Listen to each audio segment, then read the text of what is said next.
Hello, welcome to this video. I'll show you how to change the screen size of your Samsung TV.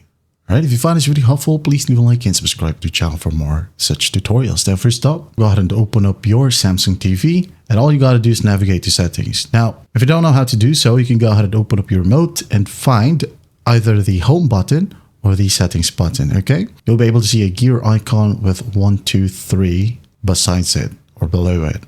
You can just tap on it, and once done, you'll be able to see this exact page. If you can't see it, okay, just navigate, use the down key of your remote, and then go ahead and navigate to settings, select it, and then after that, go ahead over to picture. Okay, and once you're on the picture section, all you got to do is select the picture size settings. Okay, tap on it, and then tap on picture size. Okay, it could be a custom 4:3. 4:3, by the way, is stretched, okay?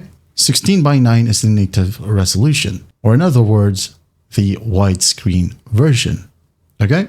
So here's the dimensions where you can go out and choose. For example, you wanted a 1080p or 1080i, or if your TV supports 4K, you'll be able to use a 3840 by 2160p, either 24 or 30 hertz, okay?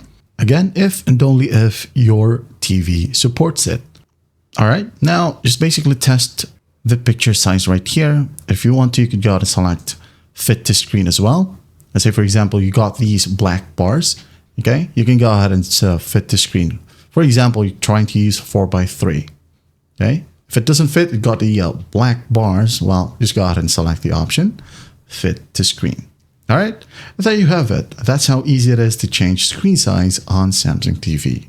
I hope this video helps, and I'll see you in the next one.